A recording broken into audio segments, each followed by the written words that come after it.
Kita lanjut. Sebelumnya kita sudah membahas interferensi celah ganda. Biasanya interferensi berkaitan dengan celah yang sangat sempit dan jumlah celah yang berhingga, artinya dapat kita hitung. Satu celah hanya dipandang sebagai satu sumber gelombang, dan jumlah sumber gelombang yang mengalami interferensi adalah berhingga atau dapat dihitung. Pada bagian ini kita akan membahas tentang difraksi. Difraksi umumnya dikaitkan dengan celah yang cukup lebar atau celah sempit yang jumlahnya tak berhingga. Dibagi-bagi ya, jadi dianggapnya seperti ini, banyak celah-celah seperti ini. Satu celah lebar dipandang sebagai tak berhingga sumber gelombang titik. Sumber gelombang titik dianggap banyak sekali. Kemudian interferensi sejumlah tak berhingga sumber gelombang titik pada satu celah tersebut menghasilkan pola gelap terang di belakang layar. Jadi setelah terjadi difraksi,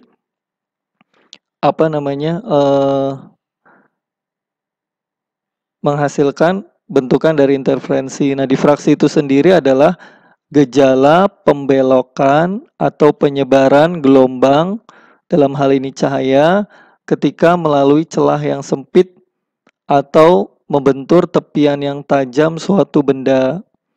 Difraksi terjadi bila lebar celah yang menghalang lebih kecil dari panjang gelombang yang dilaluinya. Kemudian persamaan difraksi dapat diturunkan langsung dari persamaan interferensi dengan celah yang banyak dengan mengambil limit n sama dengan tak terhingga, sehingga kita anggapnya ini ada banyak celah-celah yang banyak, sehingga bisa kita nyatakan di mana D atau lebar masing-masing celah itu D sama dengan lebar celah dibanding N. Ya, di sini bisa kita lihat skema difraksi oleh celah yang lebarnya A, lebar celah difraksi lebih besar daripada lebar celah interferensi.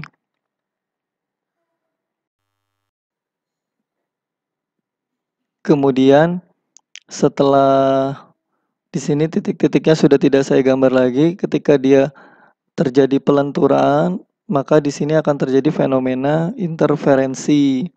Nah, di sini akan muncul jarak dari terang pusat. Di sini kan biasanya akan muncul terang pusat seperti ini ya, terang pusat. Kemudian selanjutnya.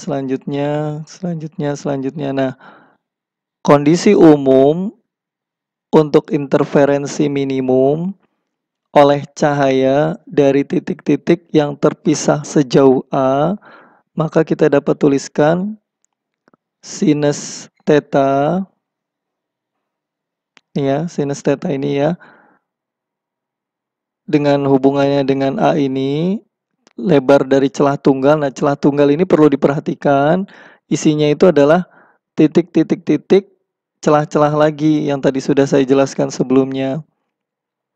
Ini sama dengan M orde keberapa kali panjang gelombangnya, ya, panjang gelombangnya dibagi A. Nah, di sini kan kita bisa lihat nih, biasanya difraksi itu untuk menentukan lebar dari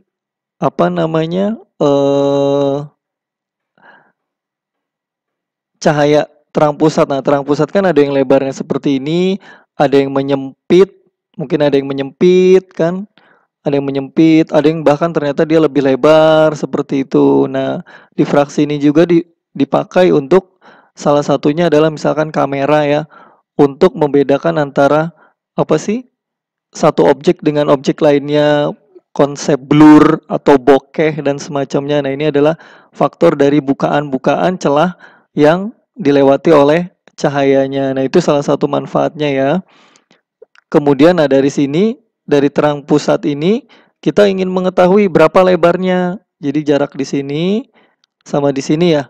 Artinya kita akan melihat di sini akan pola gelapnya, pola terang. Ingat, setelah pola terang, pola gelap, pola terang lagi, pola gelap. Nah, makanya untuk mendapatkan lebar antar terang pusat ini, maka kita mencari yang antara pola gelap satu yang positif yang ke sana sama pola gelap yang di bawahnya, sehingga kita bisa dapatkan pola minimum itu adalah sinus yang dimana tetanya itu harus bernilai 0 ya.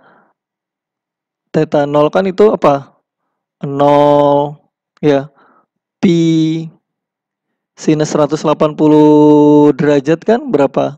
0. Terus kemudian 2 pi ya, 3 pi. Berarti M-nya ini tetanya ini dia harus kelipatan bulat ya. Kelipatan 1, 2, 3 dan seterusnya. Nah, kemudian kita bisa dapatkan, tapi perlu menjadi catatan, untuk terang pusat itu adalah ininya yang nilai yang pusat itu kan nilainya M-nya kan 0 ya.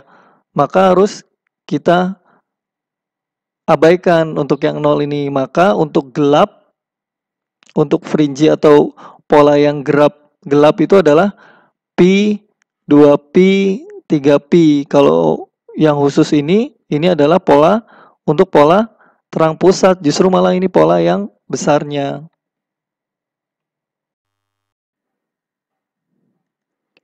Iya, tadi saya sudah jelaskan bahwa karena sin theta sama dengan 0 adalah kondisi terjadi maksimum utama atau terjadi terang pusat, maka minimum hanya terjadi di yang ini ya, 2 pi, 3 pi. Nah, ini kan berarti kita di sini sinus theta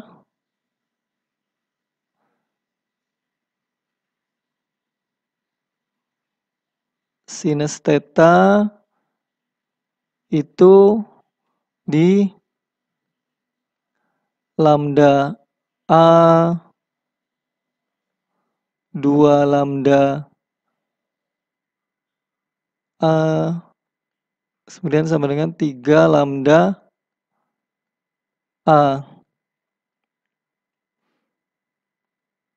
ya, dimana pi ini harus bersesuaian dengan ini ya.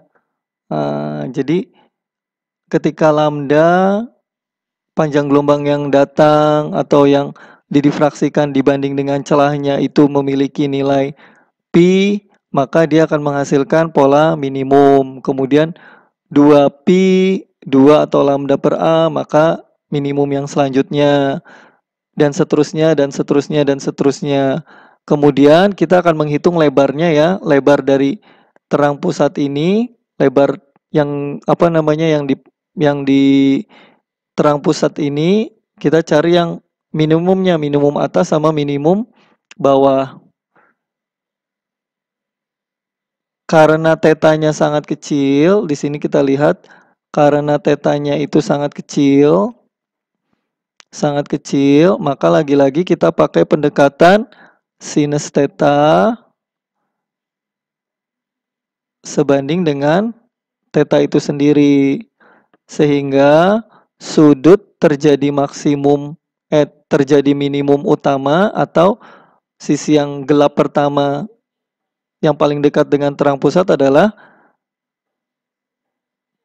theta mendekati lambda dibagi A ya, seperti itu ya, sehingga kita dapatkan, jadi di sini nih jarak yang gelap pertama ini adalah gelap yang pertama yang ini adalah lambda per A, sehingga kalau mau mencari sisi selanjutnya berarti 2 kali ini ya, maka kita dapatkan lebar maksimum utama 2 theta sama dengan 2 kali lambda per D.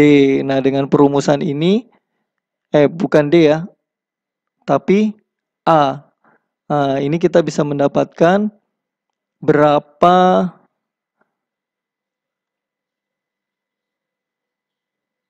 lebar dari terang pusat ini.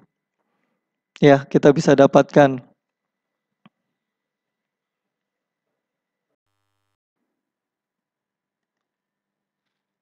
Kita sudah mendapatkan lebar maksimum utama atau lebar dari terang pusat. Ini adalah 2 theta ya, atau 2 lambda dibagi oleh A. Nah, jika jarak dari celah ke layar adalah L, maka lebar maksimum utama atau lebar telang pusat adalah delta Y, itu sama dengan L dikali 2 kali theta ya, 2 kali sudut. Ya enggak? Gambarnya kan berarti kalau misalkan delta L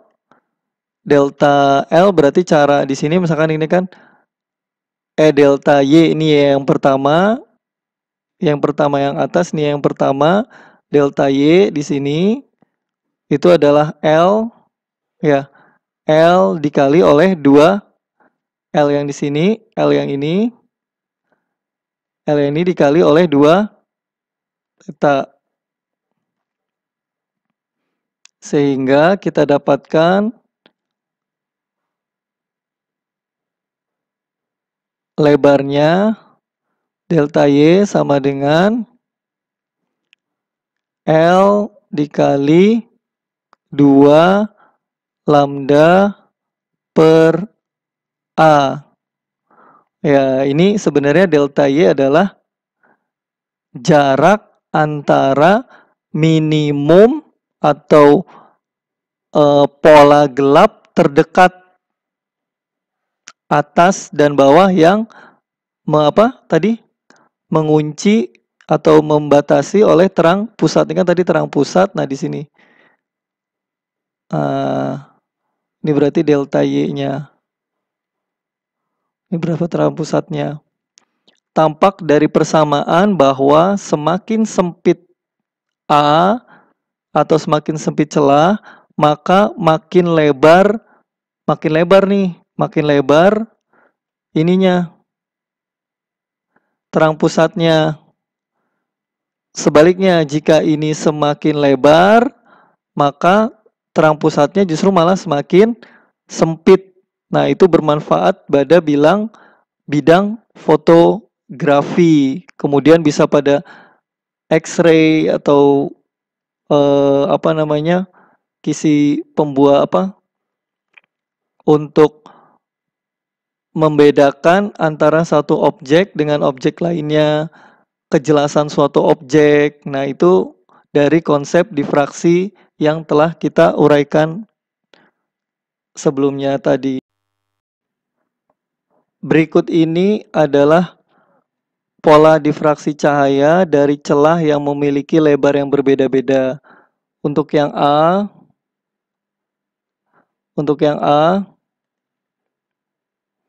yang A ini adalah celah sempit. Yang B ini celah yang lebih lebar. Kita bisa lihat semakin sempit untuk celah yang sempit, maksimum utamanya atau terang pusatnya lebih lebar ya, lebih jelas. Sebaliknya untuk celah yang lebar, maksimum utamanya justru malah lebih sempit terang pusatnya. Nah, ini berkaitan sama tadi rumus yang tadi itu ya, yang delta Y itu berbanding terbalik sama dari apa? A-nya. Ya, bisa dilihat di sini kan setelah terang pusat pasti di sini ada apa? Pola gelap ya, pola gelap kan. Nah, ini kita mengapit yang tadi konsep nih, pola gelapnya di samping, pola gelapnya di samping. Itu kira-kira mudah-mudahan dapat dipahami dengan